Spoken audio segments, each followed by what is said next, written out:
जगमग करती एक ज्योति परम धाम से आई। धरती पर आकर उसने, धरती पर आकर उसने हर एक ज्योति जगाई।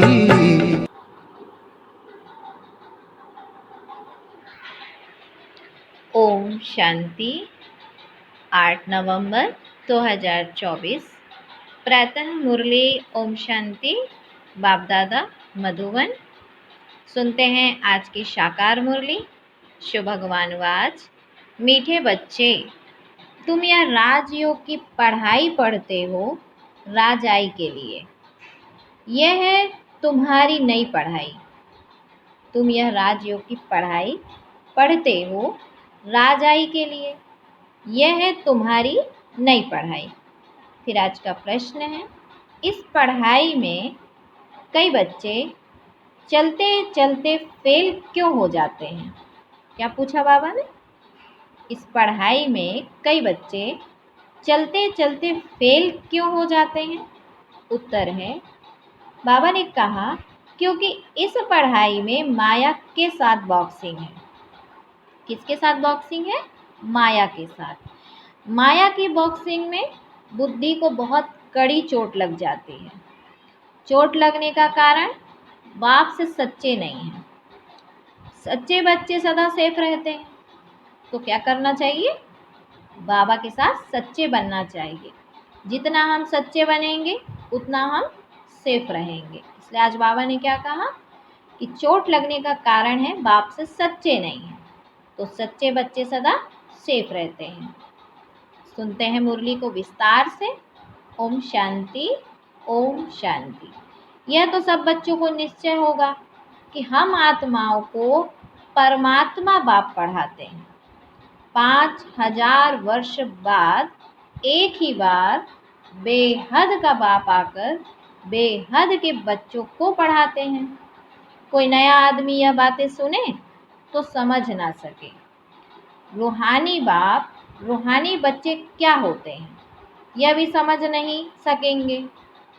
तुम बच्चे जानते हो हम सभी ब्रदर्स हैं। वह हमारा बाप भी है, टीचर भी है, सुप्रीम गुरु भी है। तुम बच्चों को यह जरूर ऑटोमेटिकली याद रहेगा कि यहाँ बैठे समझते होंगे सभी आत्माओं का एक ही रूहानी बाप है। सभी आत्माएं उसको ही याद करती हैं। कोई भी धर्म का हो, सभी मनुष्य मात्र याद जरूर करते हैं। बाप ने समझाया है आत्मा तो सब में है ना। अब बाप कहते हैं देह के सब धर्म छोड़ अपने को आत्मा समझो। अभी तुम आत्मा यहाँ पार्ट बजा रही हो। कैसा पार्ट बजाती हो वह भी समझाया गया है। बच्चे भी नंबरवार पुरुषार्थ अनुसार ही समझते हैं। तुम राजयोगी हो ना। पढ़ने वाले सब योगी ही होते हैं। पढ़ाने वाले टीचर के साथ योग जरूर रखना पड़ता है। एम ऑब्जेक्ट का भी मालूम रहता है। इस पढ़ाई से हम फलाना बनेंगे। यह पढ़ाई तो एक ही है। इनको कहा जाता है राजाओं का राजा बनने की पढ़ाई। राजयोग है ना, तो राजाई प्राप्त करने के लिए बाप से योग। किस लिए बाप से योग है? राजाई प्राप्त करने के लिए बाप से योग। और कोई मनुष्य यह राजयोग कभी सिखला ना सके। तुमको कोई मनुष्य नहीं सिखलाते हैं। बाबा ने कहा कि परमात्मा तुम आत्माओं को सिखलाते हैं। तुम फिर औरों को सिखलाते हो। तुम भी अपने को आत्मा समझो। हम आत्माओं को बाप सिखलाते हैं। यह याद ना रहने से जौहर बाबा कहते हैं जौहर नहीं भरता है। इसीलिए बहुतों की बुद्धि में नहीं बैठता है कि कौन सिखला रहा है। तो हमेशा क्या समझना है? तो बाप हमेशा कहते हैं कि योग युक्त हो, याद की यात्रा में रहकर समझाओ। है ना, ज्ञान को ऐसे नहीं पढ़ो जैसे पंडित पढ़ दिया ना उसका अर्थ समझ में आ रहा है, और ना ही उसके अंदर वो परमात्मा के प्रति वो कशिश, वो योग दिख रहा है। तो ज्ञान को हमें ऐसे पढ़ना है, ऐसे समझना है और ऐसे समझाना है कि उसमें एक योग होना चाहिए, प्यार होना चाहिए, ऐसी फीलिंग्स आनी चाहिए कि वास्तव में हम परमात्मा बाप का ज्ञान सुन रहे हैं और सुनाने वाले को भी ये फील होना चाहिए कि भगवान का ज्ञान हम सुना रहे हैं। तो बाबा क्या कहता है कि जब बुद्धि में ये बैठे कि योग युक्त तो हो याद की यात्रा में रहकर समझाओ, हम भाई भाई को सिखलाते हैं। किसको सिखला रहे हैं? आत्मा भाई को सिखलाते हैं। तुम भी आत्मा हो, वह सबका बाप, टीचर, गुरु है। आत्मा को देखना है, भल गायन है सेकंड में जीवन मुक्ति, परंतु इसमें बहुत मेहनत है। आत्माभिमानी ना बनने से तुम्हारे वचनों में ताकत नहीं रहती, क्योंकि जिस प्रकार बाप समझाते हैं उस रीति कोई समझाते नहीं है, क्योंकि बाप की समझानी देहाभिमानी नहीं है, आत्माभिमानी स्टेज में है।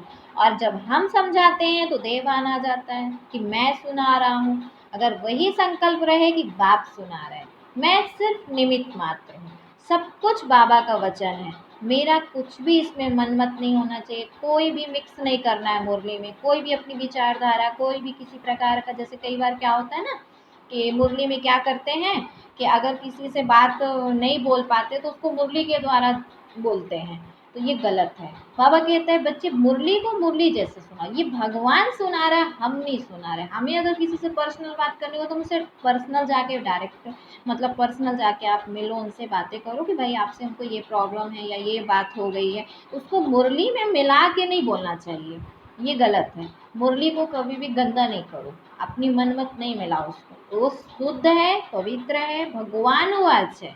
और भगवान का जो भी वाच होता है बच्चों को सुख देने वाला होता है, इसलिए कभी भी डांट नहीं मारो मुरली सुनाते समय, कुछ भी नहीं बोलना है मुरली में व्यर्थ का, पॉजिटिव ही बोलना है, शुभ भावना शुभ कामना युक्त ही बोलना है, क्योंकि वो भगवान का वाणी है, भगवान बोल रहा है, इसलिए हमें वो चीज़ें कुछ भी नहीं मिलानी अपनी, है ना। इसलिए बाबा ने समझाया कि बहुत बच्चे क्या करते हैं, मुरली को मुरली जैसे नहीं समझाते, माना जो बाप ने सिखाया जो समझाया वही समझाना है। इसलिए कहा कि आत्माभिमानी ना बनने से तुम्हारे वचनों में ताकत नहीं रहती है ना। क्योंकि जिस प्रकार बाप समझाते उस रीति कोई समझाते नहीं है। कोई कोई को तो बहुत अच्छा समझाते हैं, कोई काट, बाबा कहते हैं कोई कोई तो बहुत अच्छा समझाते हैं, कौन काटा है और कौन फूल है मालूम तो सब पड़ता है। देखो भगवान को तो सब मालूम है कौन काटा है कौन फूल, लेकिन हमको किसी को फील नहीं करवाना कि तुम काटा हो कि तुम फूल हो, वो भगवान का काम है, उसके ऊपर छोड़ दो, लेकिन अपने अंदर से उसके प्रति शुभ भावना शुभ कामना रखो, है ना। तो बाबा ने क्या कहा कि बाप कहता है कि स्कूल में बच्चे 5-6 दर्जा पढ़कर फिर ट्रांसफ़र होते हैं। अच्छे अच्छे बच्चे जब ट्रांसफ़र होते हैं तो दूसरे क्लास के टीचर को भी झट मालूम पड़ता है कि यह बच्चे तीखे पुरुषार्थी हैं, तो इन्होंने अच्छा पढ़ा हुआ है, तब उच्च नंबर में आए हैं। टीचर तो ज़रूर समझते होंगे ना, वह है लौकिक पढ़ाई, यहाँ तो वह बात नहीं है, यह है पारलौकिक पढ़ाई। कौन सी पढ़ाई है? पारलौकिक। यहाँ तो ऐसा नहीं कहेंगे ना, यह पहले बहुत अच्छा पढ़कर आए हैं तब अच्छा पढ़ते हैं, नहीं, उस इम्तहान में तो ट्रांसफ़र होते हैं तो टीचर समझेंगे इसने पढ़ाई में मेहनत की है तब आगे नंबर लिया है। यहाँ तो है ही नहीं पढ़ाई, जो पहले से कोई पढ़े हुए नहीं है, ये नई पढ़ाई है ना, इसको पहले से कोई नहीं पढ़ा हुआ है, तो नई पढ़ाई है, नया पढ़ाने वाला है, सब नए हैं, तो नयों को पढ़ाते हैं। उसमें बाबा कहते हैं उनमें जो अच्छी रीति पढ़ते हैं तो कहेंगे या अच्छे पुरुषार्थी हैं, यह है नई दुनिया के लिए नई नॉलेज। और कौन पढ़ाने वाला? बाबा कहते हैं और कोई पढ़ाने वाला तो है नहीं, ये नॉलेज कौन पढ़ा सकता है? एक भगवान बाप ही पढ़ाते हैं। तो बाप ने कहा कि यह है नई दुनिया के लिए नई नॉलेज, और कोई पढ़ाने वाला तो है नहीं। जितना जितना जो अटेंशन देते हैं उतना ऊंच नंबर में जाते हैं। कोई तो बहुत मीठे आज्ञाकारी होते हैं, देखने से ही पता पड़ता है यह पढ़ाने वाला बहुत अच्छा है, इनमें कोई अवगुण नहीं है, चलन से बात करने से मालूम पड़ जाता है। बाबा पूछते भी सबसे हैं, यह कैसा पढ़ाते हैं, इसमें कोई खामी तो नहीं है। ऐसे बहुत कहते हैं कि हमारे पूछे बिगड़ समाचार कभी नहीं देना। कोई अच्छा पढ़ाते हैं, कोई सुरूठ बुद्धि नहीं होते हैं। माया का वार बहुत होता है, यह बाप जानते हैं। माया इन्हों को धोखा बहुत देती है। भल 10 वर्ष भी पढ़ाया है, परंतु माया ऐसी जबरदस्त है, जो भी पहलवान है उन पर माया की चोट लगती है। माया भी बलवान से बलवान होकर लड़ती है ना, इसलिए कहते बाबा तो बच्चों को हमेशा सावधानी दे दे, देह अभिमान में नहीं आओ। देह अभिमान में आओगे तो हमेशा अपनी बुद्धि का अहंकार हो जाएगा कि मैं बहुत अच्छा पढ़ाता हूँ या मैं बहुत अच्छा पढ़ता हूँ। तो ये सब चीज़ें बाबा बोलते देह अभिमान के कारण होता है। बाबा तो सब बच्चों को सब समानता रखता है, तो हमें सबको समानता देखना है ना, समान व्यवहार करना है, समानता रखनी है।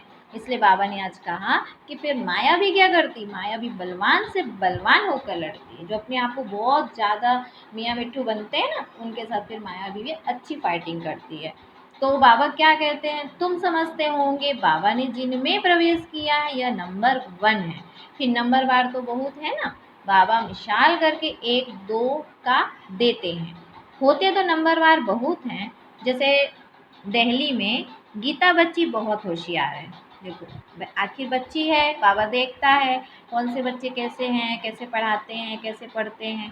तो गीता बच्ची बहुत होशियार है बच्ची बड़ी मीठी। बाबा हमेशा कहते हैं गीता तो सच्ची गीता है। दिल्ली की जो भी बहन है उसके बाबा याद करके उसको उसका देखो पढ़ाई पुरुषार्थ दे के बाबा तारीफ कर रहे हैं, है ना। जो बच्चे योग्य होते हैं तो भगवान भी उनको याद करते हैं। तो बाबा ने कहा कि बाबा हमेशा कहते गीता तो सच्ची गीता है। मनुष्य गीता पढ़ते हैं परंतु यह नहीं समझते कि भगवान ने कैसे राजयोग सिखलाकर राजाओं का राजा बनाया था। बरोबर सतयुग था तो एक ही धर्म था। कल की बात है, कल मतलब 5000 साल पहले ये धर्म था। कौन सा धर्म, आदि सनातन देवी देवता धर्म। तो बाबा ने हमको राजाओं का राजा बनाया था, बरोबर सतयुग था तो एक ही धर्म था। बाप कहते हैं कल तुमको इतना साहूकार बनाकर गया, तुम पद्मा पदम भाग्यशाली थे, अब तुम क्या बन गए हो। क्या कह रहे बाबा, क्या बन गए हो। तुम फील करते हो ना, उन गीता सुनाने वालों से कोई को फीलिंग आती है क्या, जरा भी नहीं समझते। तो बाप ने कहा कि उच्च ते उच्च श्रीमत भगवत गीता ही गाई जाती है। वह तो गीता किताब बैठ पढ़ते व सुनाते हैं, बाप तो किताब नहीं पढ़ते। भगवान नु वाच है, डायरेक्ट वाच कर रहे हैं, कोई किताब शास्त्र आदि से नहीं पढ़ रहे ना पढ़ा रहे। फर्क तो है ना, एक है भगवान वाच, वाच कर रहे हैं। तो बाबा ने कहा कि उनकी याद की यात्रा तो है ही नहीं, वह तो नीचे ही गिरते रहते हैं। सर्वव्यापी के ज्ञान से देखो, सब देखो कैसे बन गए हैं। तुम जानते हो कल्प कल्प ऐसे ही होगा। बाप कहते हैं तुमको सिखलाकर विषय सागर से पार कर देते हैं।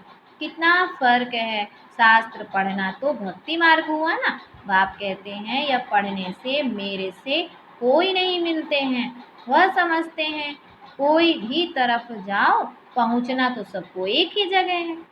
कभी कहते हैं भगवान किस न किस रूप में आकर पढ़ाएंगे। जब बाप को आकर पढ़ाना है तो फिर तुम क्या पढ़ते हो, सॉरी तुम क्या पढ़ाते हो। देखो एक तरफ कहते कि भगवान बाप को आकर पढ़ाना है और फिर एक तरफ पढ़ा रहे हैं, तो फिर भगवान आकर क्या करेगा। तो बाबा ने कहा ना कि तुम क्या पढ़ाते हो। बाप समझाते हैं गीता में आटे में नमक मिसल कोई राइट अक्षर है, क्योंकि ऊपर से नीचे नीचे आते आते तक उसमें कितनी मिक्सच्योरिटी हो गई भाई, अपनी अपनी बुद्धि अपनी अपनी मत उसमें मिलाते गए ना, एडिटिंग होती जाती न्यू न्यू। तो क्या होता है उसमें मिक्स इतना कुछ हो गया कि इसलिए बाबा ने कहा कि लास्ट में जो गीता हाथ में पहुंचती है ना उसमें कितना सत्य है, जितना आटे में नमक मिलाते हैं उतना राइट अक्षर है, जिसमें जिसमें तुम पकड़ सकते हो। सतयुग में तो कोई भी शास्त्र आदि होते ही नहीं, यह है ही भक्ति मार्ग के शास्त्र। ऐसा नहीं कहेंगे कि यह अनादि है, शुरू से चले आते हैं, नहीं। अनादि का अर्थ नहीं समझते। बाप समझाते हैं यह तो ड्रामा अनादि बरोबर है, तुमको बाप राजयोग सिखलाते हैं। बाप कहते हैं अभी तुमको सिखलाता हूँ फिर गुम हो जाता हूँ। तुम कहेंगे हमारा राज्य अनादि था। राज्य वही है, सिर्फ पावन से बदल पतित होने से नाम बदल जाता है। देवता के बदले हिंदू कहलाते हैं, है तो आदि सनातन देवी देवता धर्म के ना। जैसे दूसरे सतो प्रधान से सतो रजो तमो में आते हैं, तुम भी ऐसे उतरते हो। रजो रजो में आते हो तो अपवित्रता के कारण देवताओं के बदले हिंदू कहलाते हो। नहीं तो हिंदू हिंदुस्तान का नाम है। तुम असल में देवी देवता थे। देवताएं सदैव पावन होते हैं। अभी तो मनुष्य पतित बन गए हैं तो नाम भी हिंदू रख दिया है। पूछो हिंदू धर्म कब और किसने रचा, तो बता नहीं सकेंगे। आदि सनातन देवी देवता धर्म था, जिसको पैराडाइज आदि बहुत अच्छे अच्छे नाम देते हैं। जो पास्ट हुआ है वह फिर रिपीट होना है। इस समय तुम शुरू से लेकर अंत तक सब जानते हो। जानते जाएंगे तो जीते रहेंगे, कई तो फिर मर भी जाते हैं। बाप का बनते हैं तो माया की युद्ध चलती है। युद्ध होने से ट्रेटर बन पड़ते हैं। रावण के थे राम के बने, फिर रावण राम के बच्चों पर जीत पहन अपनी तरफ ले जाता है। कोई बीमार हो पड़ते हैं, फिर वह बाबा कहते हैं फिर ना वहाँ के रहते ना यहाँ के रहते, ना खुशी है ना रंज है, बीच में पड़े रहते हैं। तुम्हारे पास भी बहुत हैं जो बीच में हैं। बाप का भी पूरा बाबा कहते बाप का भी पूरा नहीं बनते, रावण का भी पूरा नहीं बनते, तो बीच के हुए ना। तो अभी तुम हो पुरुषोत्तम संगम युग पर उत्तम पुरुष बनने के लिए पुरुषार्थ कर रहे हो। ये बड़ी समझने की बातें हैं। बाबा पूछते हैं, हाथ तो बहुत बच्चे उठाते हैं परंतु समझा जाता है बुद्धि नहीं है। बल बाबा कहते हैं शुभ बोलो, कहते तो सब हैं हम नर से नारायण बनेंगे, कथा ही नर से नारायण बनने की है। अज्ञान काल में भी सत्य नारायण की कथा सुनते हैं ना, वहाँ तो कोई पूछ नहीं सकते, या तो बाप ही पूछते हैं तुम क्या समझते हो। इतनी हिम्मत है, तुम्हें पावन भी जरूर बनना है। कोई आते हैं तो पूछा जाता है इस जन्म में कोई पाप कर्म तो नहीं किए हैं, जन्म जन्मांतर के पापी तो हो ही, इस जन्म के पाप बता दो तो हल्के हो जाएंगे, नहीं तो दिल अंदर खाता रहेगा। सच बतलाने से हल्के होंगे। तो कई बच्चे सच नहीं बताते तो माया एकदम जोर से घूसा लगा देती है। तुम्हारी बड़ी कड़ी बॉक्सिंग है, उस बॉक्सिंग में तो शरीर को चोट लगती है, इसमें तो बुद्धि को बहुत चोट लगती है। ये बाबा भी जानते हैं, ये ब्रह्मा कहते हैं मैं बहुतों के अंत का हूँ, मैं बहुत जन्मों के अंत का हूँ। सबसे पावन था अभी सबसे पतित हूँ, फिर पावन बनता हूँ। ऐसा तो नहीं कहता हूँ कि मैं महात्मा हूँ। बाप भी खातरी देते हैं, ये सबसे जास्ती पतित है। बाप कहते हैं मैं पराए देश पराए शरीर में आता हूँ, इनके बहुत जन्मों के अंत में मैं इनमें प्रवेश करता हूँ, जिसने पूरे 84 जन्म लिए हैं। अब यह भी पावन बनने का पुरुषार्थ करते हैं। खबरदार भी बहुत रहना होता है। बाप तो जानते हैं ना, यह बाबा का बच्चा बहुत नज़दीक है, यह तो बाबा से जुदा कभी हो नहीं सकता। ख्याल भी नहीं आ सकता कि छोड़ कर जाऊं, एकदम हमारे बाजू में बैठा है। मेरा तो बाबा है ना, मेरे घर में बैठा है। बाबा जानते हैं, हंसी कुड़ी भी करते हैं। बाबा आज हमको स्नान तो कराओ, भोजन तो खिलाओ, मैं छोटा बच्चा हूँ। बहुत प्रकार से बाबा से याद करता हूँ। तुम बच्चों को समझाता हूँ ऐसे ऐसे याद करो। बाबा आप तो बहुत मीठे हो, एकदम हमको विश्व का मालिक बना देते हो। यह बात और किसकी बुद्धि में हो ना सके।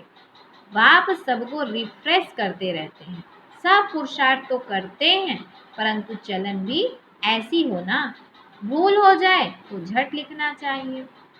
बाबा, हमसे यह भूल हो जाती है। कोई कोई लिखते भी हैं, बाबा हमसे यह भूल हुई, माफ करना। हमारा बच्चा बनकर फिर भूल करने से 100 गुना वृद्धि हो जाती है। माया से हारते हैं तो फिर वही के वही बन जाते हैं। बहुत हारते हैं। यह बड़ी बॉक्सिंग है, राम और रावण की लड़ाई है। दिखाते भी हैं, बंदर सेना ली। यह सब बच्चों का खेल बना हुआ है। जैसे छोटे बच्चे बेसमझ होते हैं ना, बाप भी कहते हैं यह तो इन्हों की पाई पैसे की बुद्धि है। कहते हैं हर एक ईश्वर का रूप है, तो हर एक ईश्वर बन क्रिएट भी करते हैं, पालना करते हैं, फिर विनाश भी कर देते हैं। अब ईश्वर कोई का विनाश थोड़े ही करते हैं। यह तो कितनी अज्ञानता है। इसीलिए कहा जाता है गुड़ियों की पूजा करते रहते हैं, वंडर है। मनुष्यों की बुद्धि क्या हो जाती है, कितना खर्चा करते हैं। बाप उल्लाहना देते हैं कि हम तुमको इतना बड़ा बनाकर गया, तुमने क्या किया। तुम भी जानते हो हम सो देवता थे, फिर चक्कर लगाते हैं। अभी हम ब्राह्मण बने हैं, फिर हम सो देवता बनेंगे। तो यह बुद्धि में बैठा हुआ है ना। बाबा ने कहा यहाँ बैठते हो तो बुद्धि में यह नॉलेज रहनी चाहिए। बाप भी नॉलेजफुल है ना, रहते भल शांति धाम में है, फिर भी उनको नॉलेजफुल कहा जाता है। तुम्हारी भी आत्मा में सारी नॉलेज रहती है ना। कहते हैं इस ज्ञान से तो हमारी आंख खुल गई है। तो बाप तुमको ज्ञान के चक्षु देते हैं। आत्मा को सृष्टि के आदि मध्य अंत का पता पड़ गया है। चक्र फिरता रहता है। ब्राह्मणों को ही स्वदर्शन चक्र मिलता है। देवताओं को पढ़ाने वाला कोई होता नहीं, उनको शिक्षा की दरकार नहीं। पढ़ना तो तुमको है, जो फिर तुम देवता बनते हो। अब बाप बैठ यह नई नई बातें समझाते हैं। यह नई पढ़ाई पढ़कर तुम उच्च बनते हो। First so last, last so first. यह पढ़ाई है ना। अभी तुम समझते हो कि बाबा हर कल्प आकर पतित से पावन बनाते हैं, फिर यह नॉलेज खल्लास हो जाएगी, अर्थात भूल जाती है ना। अच्छा, फिर बाबा बच्चों को याद प्यार देते। मीठे मीठे सिकिल थे बच्चों प्रति माता पिता बाप दादा का याद प्यार और गुड मॉर्निंग। रूहानी बाप की रूहानी बच्चों को नमस्ते। हम रूहानी बच्चों की रूहानी माता पिता बाप दादा को याद प्यार गुड मॉर्निंग और नमस्ते। अच्छा, फिर धारणा के लिए मुख्य सार है। पहला पॉइंट, बहुत बहुत आज्ञाकारी, मीठा होकर चलना है, दे अहंकार में नहीं आना है। बाप का बच्चा बनकर फिर कोई भी भूल नहीं करनी है। माया की बॉक्सिंग में बहुत बहुत खबरदार रहना है। फिर दूसरा पॉइंट है, अपने वचनों में ताकत भरने के लिए आत्माभिमानी रहने का अभ्यास करना है। स्मृति रहे, बाप का सिखलाया हुआ हम सुना रहे हैं तो उसमें जौहर भरेगा। क्या बोला बाबा ने, स्मृति क्या रखनी है कि बाप का सिखलाया हुआ हम सुना रहे हैं तो उसमें जौहर भरेगा, है ना।